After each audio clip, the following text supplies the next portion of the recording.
하나님께서 주시는 말씀이 우리의 심령의 은혜가 되어서 우리의 심령 가운데 영적인 부흥이 일어나기를 소망합니다. 지난주에는 성전에서 율법책을 발견한 요시야 왕이 온 백성들로 하여금 말씀으로 돌아가게 하는 아주 혁신적인 개혁을 일으킨 것에 대해서 말씀을 나누었습니다. 정말이지 요시야 왕만큼이나 모세의 율법을 따라서 온 마음을 다해서 온 정성을 다해서 온 힘을 다해서 하나님을 섬긴 자는 이제도 없었고 저제도 없었다라고 성경은 기록하고 있습니다. 그런데 이처럼 전무후무한 개혁을 일으킨 요시야 왕이 뜻하지 않는 죽음을 맞이하게 되는데, 참 우리로서는 너무나 황당한 일이었지만 성경에서는 그의 죽음의 원인에 대해서 말씀하고 있습니다. 역대하 35장을 보면 애굽 왕의 느고가 유브라테스 강가에 있는 갈그미스를 치러 올라왔다가 이에 맞서 싸우러 나온 요시야 왕에게 하는 그 말의 내용이 나옵니다. 그 바로 느고는 요시야 왕에게 이런 말을 하죠. 나는 너랑 싸우러 온 것이 아니다. 지금 나는 우리에게 맞서는, 애굽에게 맞서는 바벨론과 싸우러 온 것이지 너 이스라엘과 싸우러 온 것이 아니기 때문에 제발 물러가라. 내가 바벨론하고 싸우는 것은 하나님이 명령하신 일이다. 그러니까 하나님께서 너와 함께 하시니까 너는 물러가라. 내가 만약에 내 말을 듣지 않으면 그로 인해서 어려움을 당할 것이다 라는 그런 경고를 합니다. 그런데 요시야가 이 말을 무시해 버리죠. 그리고 그 전쟁터에 심지어는 변장까지 해가면서 왕이라고 했었으면 괜찮았을지도 모르는데 또 군사로 변장을 해서 나갔다가 활에 맞아서 죽게 되는 사건이 나옵니다. 어찌 보면 피할 수 있는 죽음이었죠. 그러나 요시야의 잘못된 판단으로 인해서 죽음을 맞이하게 된 것입니다. 요시야가 죽으니까 모든 백성들이 얼마나 슬펐던지 열왕기하를 보면 온 백성이 모두 다 애도하고 그를 위한 애가를 지었다라고 기록하고 있습니다. 그만큼 요시야 왕은 백성들에게도 사랑받고 존경받는 그런 왕이었습니다. 그러나 이처럼 백성들에게 존경과 사랑을 받고 하나님을 신실하게 섬겼던 요시야였지만 그에게는 좀 정치적인 감각은 좀 둔했던 것 같습니다. 급변하는 세계 정세 속에서 잘못된 판단으로 인해서 허무한 죽음을 맞이하게 된 것이죠. 그러나 그 주 원인은 하나님께서 애굽 왕을 통해서 말씀하신 것을 알아차지 못한 영적인 둔감함에 있었습니다. 어느새 요시야의 마음 한가운데 하나님을 의지하기보다는 자신의 생각을, 자신의 판단을 의지하는 어리석음이 있었던 것 같습니다. 여러분, 이처럼 이스라엘의 역대 왕 중에서 다윗, 솔로몬, 또 히스기야, 요시야 아주 훌륭한 왕이었습니다. 이처럼 훌륭한 왕이었지만 완벽한 왕은 아니었죠. 그들에게도 오점은 있었습니다. 여러분, 성경은 어떤 위대한 사람의 업적이나 공적을 칭송하는 책이 아닙니다. 그들의 오점까지도, 그들의 허물까지도 낱낱이 폭로하고 있는 책이죠. 그래서 정말 우리 모두는 육체를 가진 연약한 인간이고 하나님 앞에 죄인임을 인정하고 그런 알려주는 그런 책이 바로 성경입니다. 그렇기 때문에 우리도 우리의 어떤 완벽함을 또 해내려고 하려고 노력하기보다는 하나님 앞에 하나님, 저희는 예수님이 필요합니다. 저희는 부족한 자들입니다. 라고 고백하시면서 예수님께 나아가시기 바랍니다. 우리는 절대 완벽한 자들이 아닙니다. 언제나 예수님이 필요한 자들입니다. 우리 옆에 분에게 우리에게는 언제나 예수님이 필요합니다. 라고 한번 격려해 주시기 바랍니다. 네, 아멘. 네.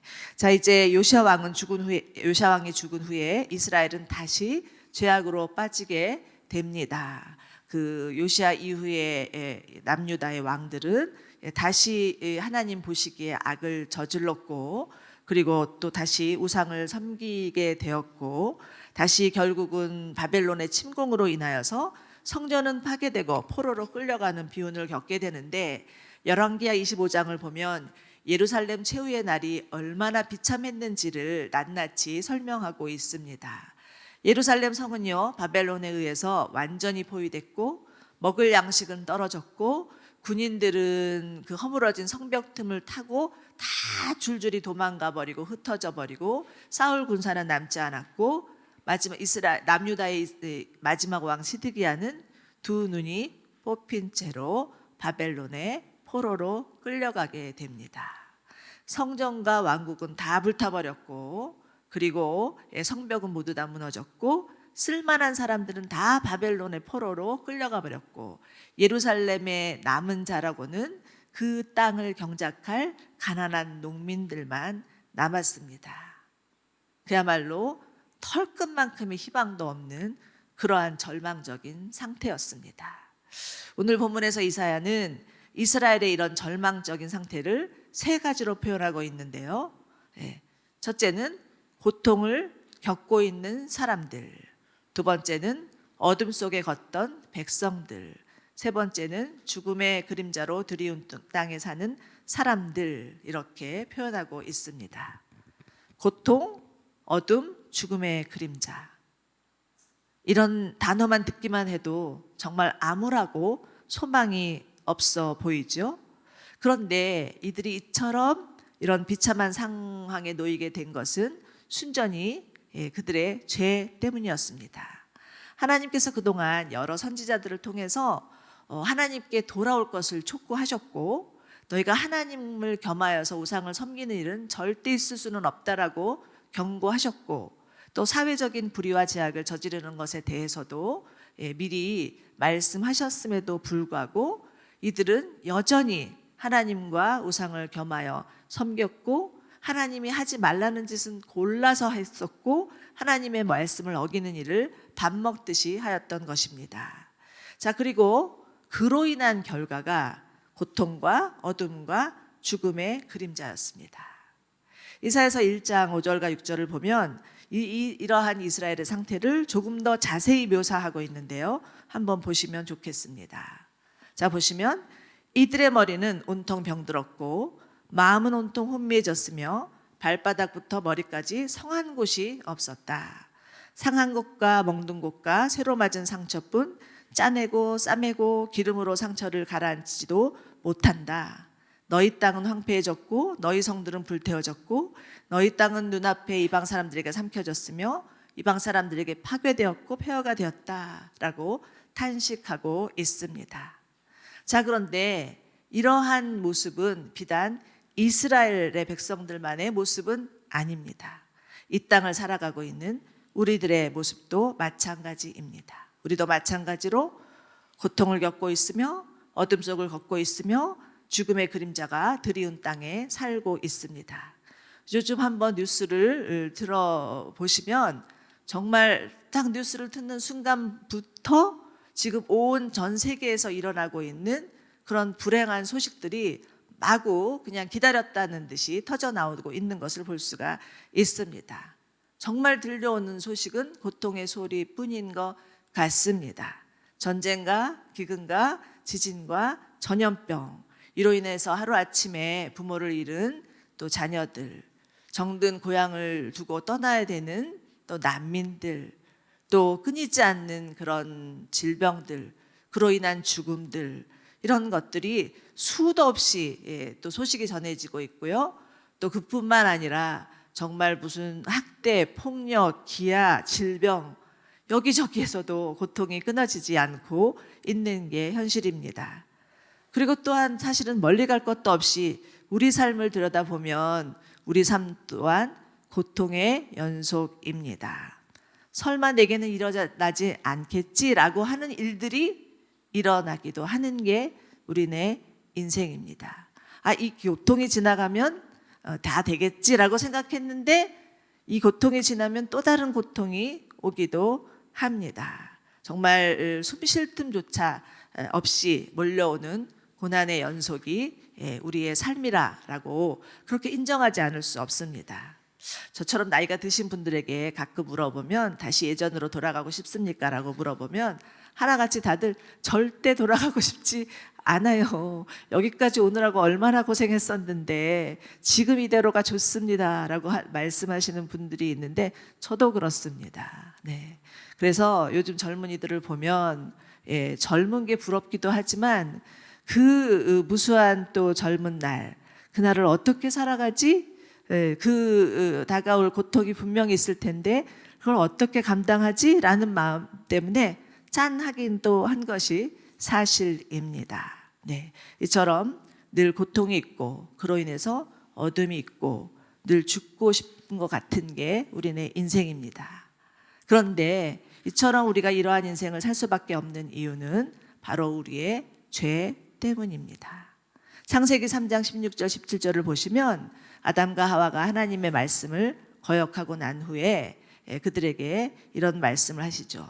여자는 임신의 수고를 크게 더할 것이고 괴로움 가운데 자식을 낳을 것이고 남편의 지배 아래 살게 될 것이다.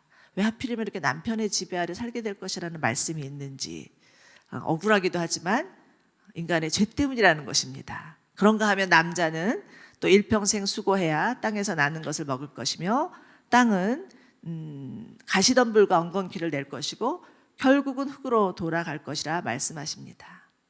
아무리 노력해도 노력한 만큼 대가를 얻지 못하는 게 인생이고 결국은 내 손에 남은 게 아무것도 없구나라고 생각할 수밖에 없는 허무함이 우리네 인생이라는 것입니다.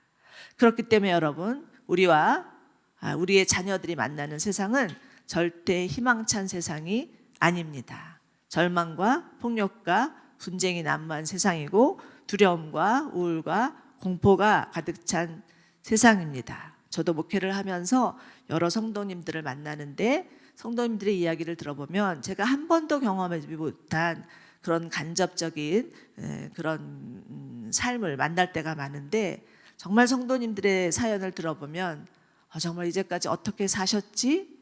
너무 힘드셨겠구나라는 생각이 들어서 때로는 어떤 스토리를 들으면 집에 가서 잠을 자지 못할 때도 많습니다. 얼마나 힘드셨을까라는 생각 때문에 마음이 아파서 참 견딜 수 없을 때도 많습니다. 여러분, 이것이 바로 인간의 실존입니다.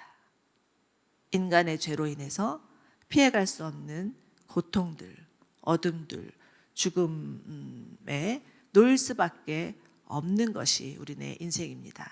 왜 나만 이렇지? 이렇게 생각하지만 사실은 나만이 아니라 모든 인생이 다 그러합니다.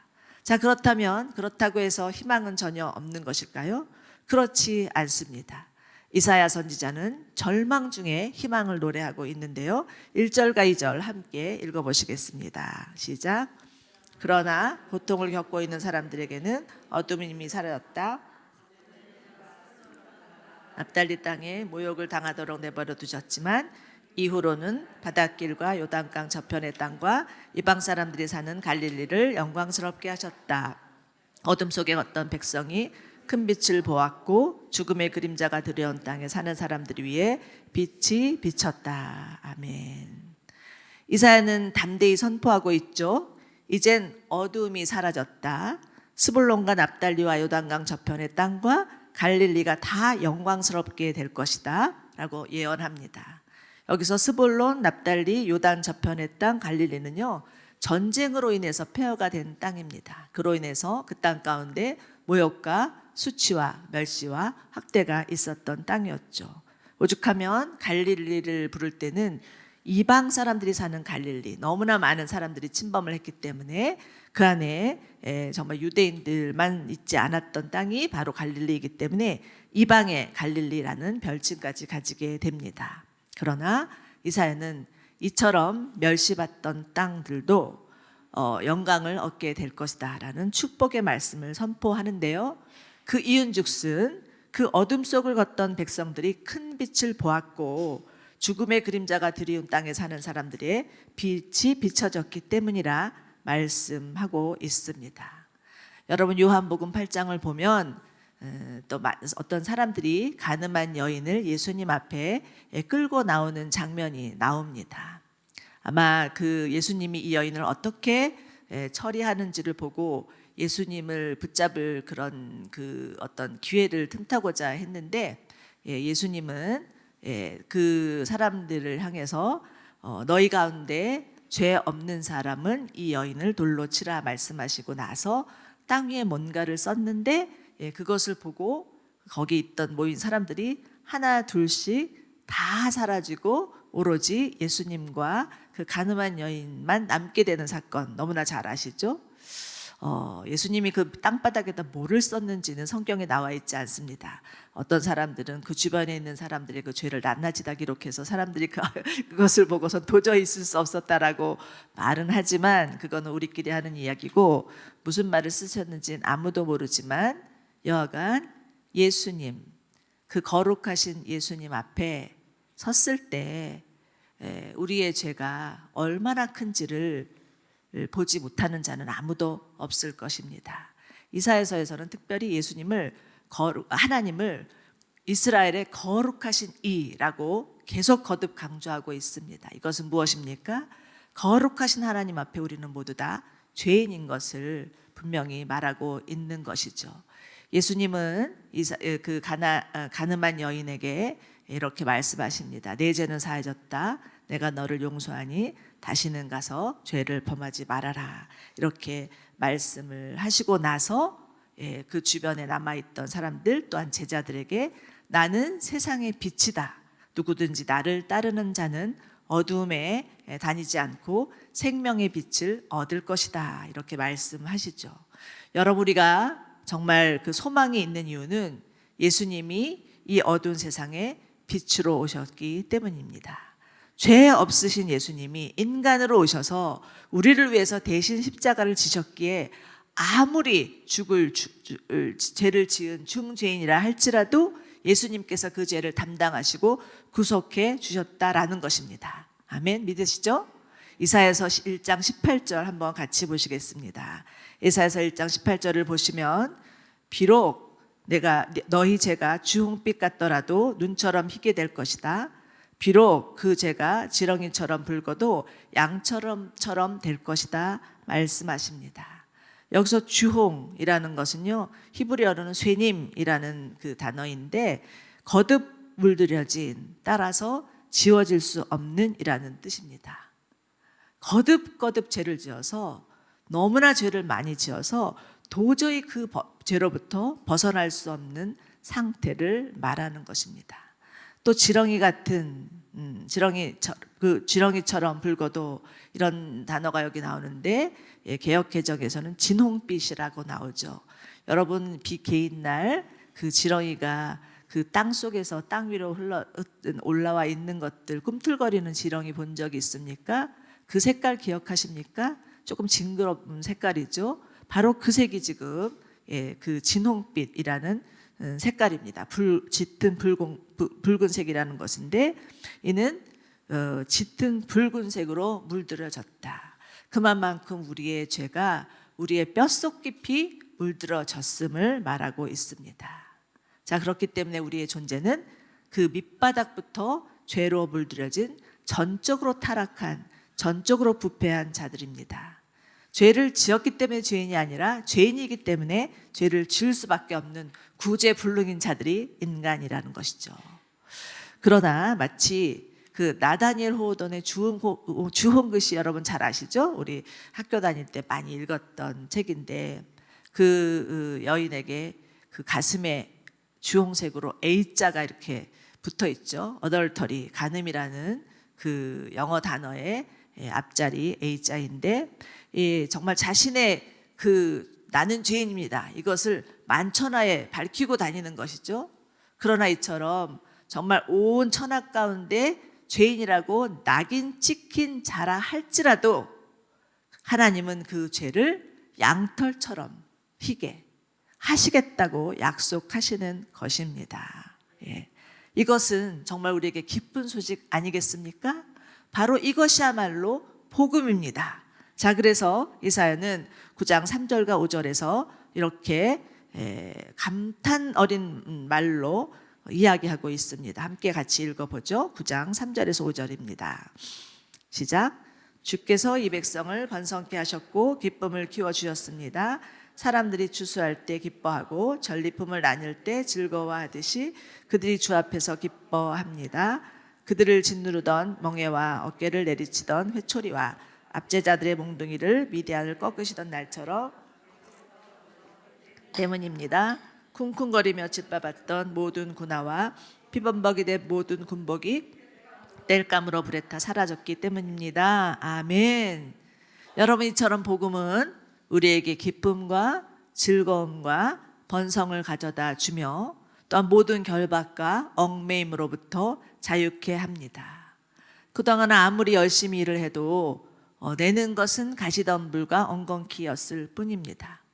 앞으로도 미치고 뒤로도 새는 깨든 바가지와 같은 인생이 우리네 인생인 줄 알았는데, 행복하려고 결혼했는데 행복은커녕 온갖 시집살이와 또 남편의 눈치와 자녀들의 그런 방황들 때문에 괴롭기만 한 인생인 줄 알았는데, 예수님을 만나고 나니 세상이 달리 보이는 것입니다.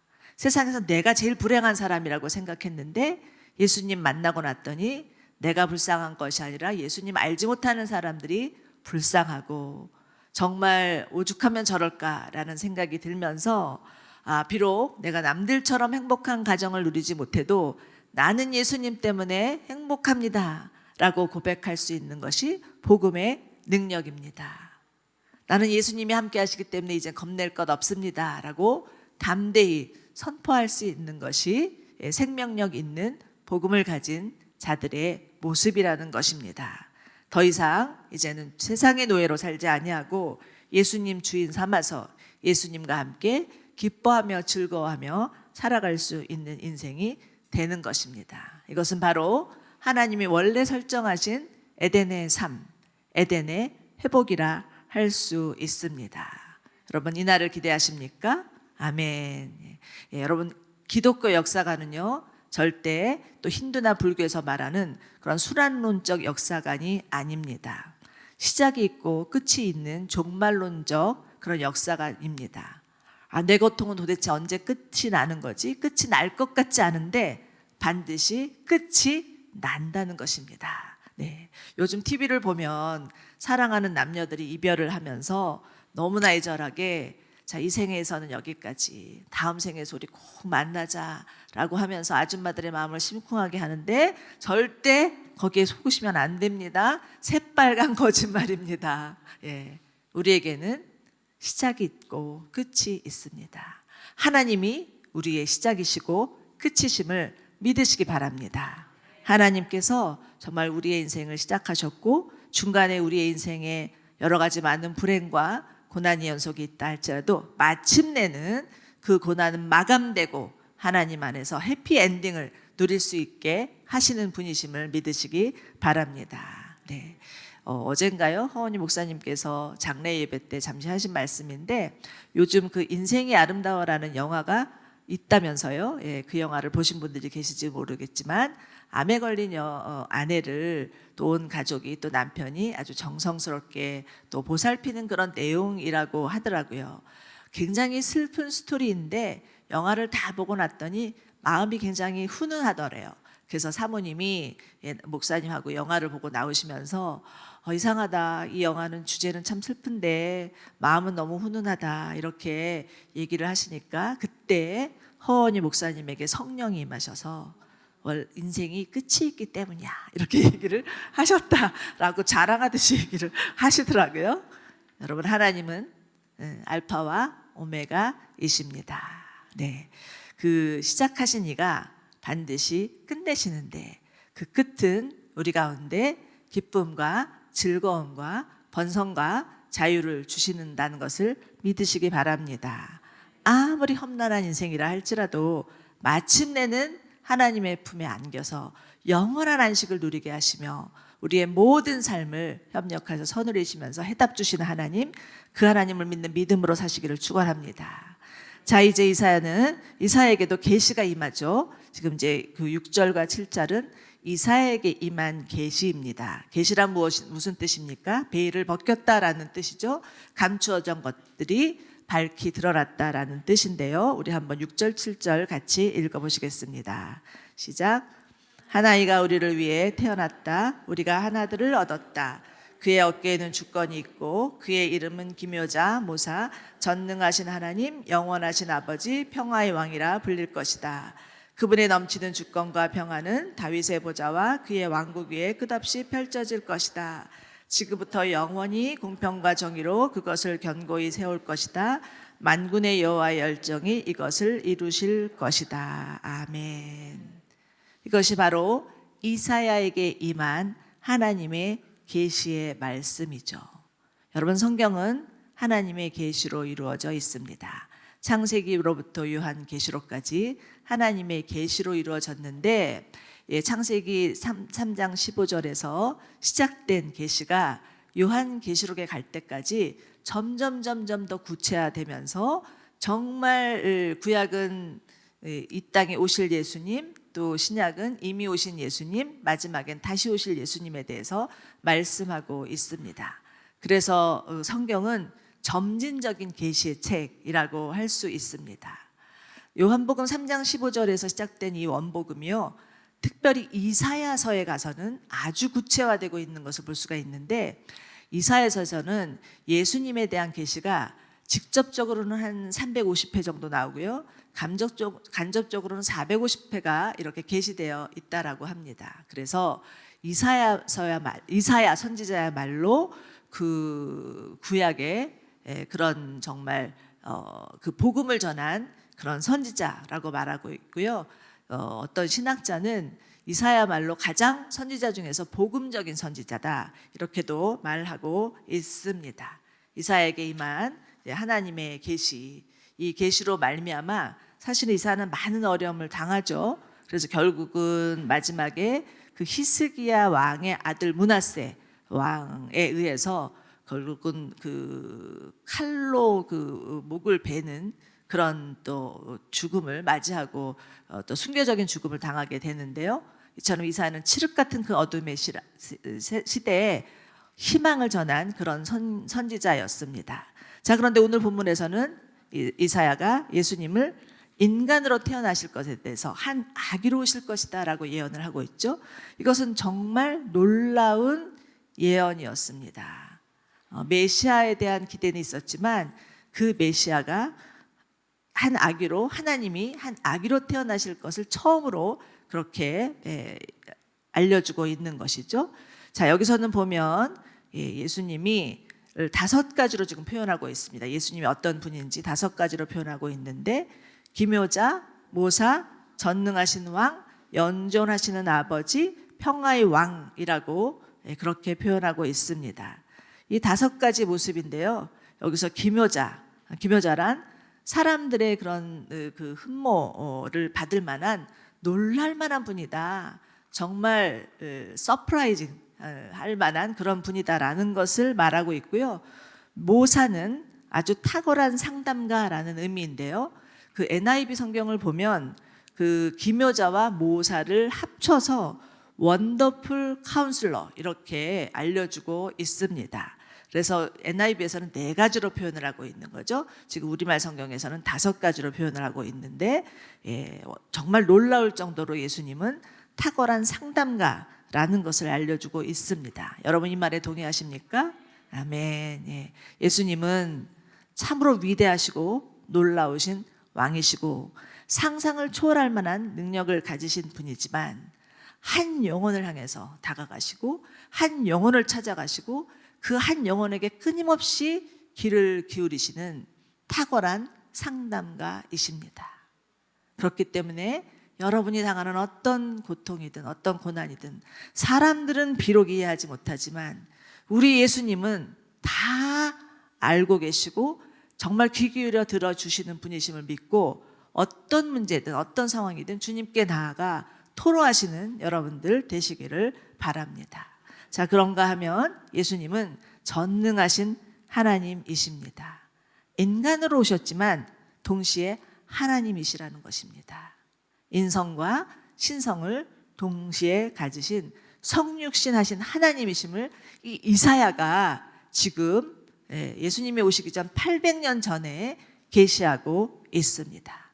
또한 예수님은 영존하시는 아버지, 영원하신 하나님이 우리의 아버지가 되어주신다는 것입니다. 우리에게는 소망 없고 우리의 삶은 이것으로 끝난 것 같지만 하나님은 영원하신 분이셔서 우리를 하나님의 자녀 삼아주실 뿐만 아니라 그 영원하신 하나님의 세계로 끌고 가시는 아버지이시라는 것을 이사야가 계시하고 있다라는 것입니다. 또 그리고 마지막으로는 모든 막힌 담을 허물기 위해서 오신 평화의 왕이십니다. 여러분 살아가면서 가장 힘든 게 무엇인지 잘 아시죠? 사역보다 더 힘든 것은 인간관계입니다. 정말 인간관계에서 성공하는 사람이라면 모든 것을 다 얻었다고 할 수 있는데 인간관계에서 100% 성공하는 사람은 아무도 없습니다. 그만큼 우리 인간은 각자의 생각을 고집하고 자신의 그 주장을 꺾지를 않고 정말 끝까지 어떻게 해서든지 자신의 생각과 고집을 주장하고 그것을 다른 사람에게 또 특별히 남편에게 아내에게 입력시키려 하고 하는 자들이 우리 인간입니다. 그래서 막힌 담이 원치 않지만 생기는 것이죠.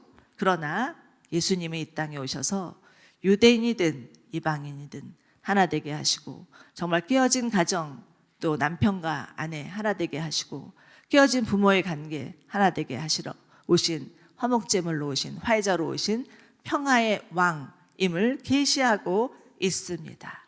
그렇기 때문에 예수님이 다스리시는 나라는 우리가 지금 이 세상에서 맛보고 있는 세상과는 다른 나라이라는 것입니다.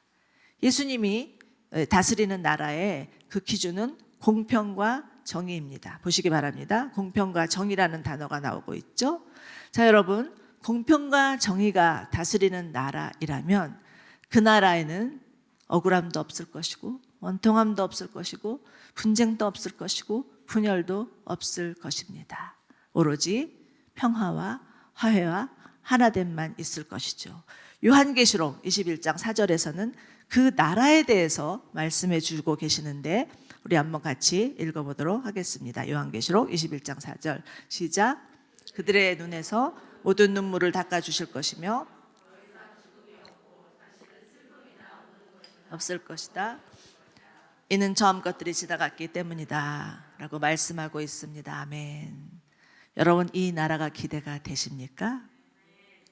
예수님은 예수님이 다스리시는 그 나라, 눈물도 없고 고통도 없고 슬픔도 없는 그 나라로, 영원한 나라로 우리를 초청하고 계십니다. 이것이 바로 하나님이 우리 가운데 주시고자 하는 나라입니다. 자, 그렇다면 도대체 우리가 하나님 앞에 한 게 무엇이 있길래 이러한 나라를 주신다는 것입니까? 우리가 하나님 앞에 한 일이라고는 눈만 떴다 하면 죄밖에 짓지 못했었는데 하나님은 어찌하여서 우리에게 이런 하나님 나라를 주시고 하나님은 어찌하여서 당신의 사랑하는 아들 예수 그리스도를 이 땅에 보내셔서 우리 대신 죽게 하신다는 것입니까? 그것은 바로 우리를 향한 하나님 아버지의 사랑 때문입니다. 하나님께서 이스라엘을 부르시면서 내가 너희를 택한 것은 너희가 잘나서도 아니고 무언가를 잘해서도 아니고 오로지 너희를 사랑했기 때문이다 라고 말씀하신 것처럼 하나님께서 우리를 자녀 삼으신 것은 우리가 뭘 잘했기도 아니고 잘해서도 아니고 어떤 자격이 있어서도 아닙니다. 오직 우리를 사랑했기 때문이죠. 그렇기 때문에 우리의 입술에서 나오는 고백은 이 모든 것이 다 하나님의 은혜입니다. 하나님의 은혜가 아니고는 우리가 하나님의 자녀 될 수 없으며 하나님 나라에 입성할 수 없으며 하나님의 백성으로 살 수 없습니다 라는 고백일 수밖에 없습니다. 모든 것이 다 하나님의 은혜였다고 이렇게 고백하는 저희 모두 되기를 소망합니다. 우리가 지난 10월 3주간 오직 하나님, 오직 말씀, 오직 은혜라는 제목으로 말씀을 나누었는데요. 여러분, 오직 하나님만 의지하시는 분들 되시기 바랍니다. 오직 하나님의 말씀만이 우리를 변화시키고 새롭게 할 수 있는 능력임을 믿으시기 바랍니다. 또한 우리를 구원하신 하나님, 우리를 위하여서 그 사랑하는 아들 예수 그리스도를 보내주신 하나님, 그 하나님께 하나님이 모든 것이 다 오직 은혜입니다 라고 고백할 수 있는 저와 여러분들 되시기를 축원합니다.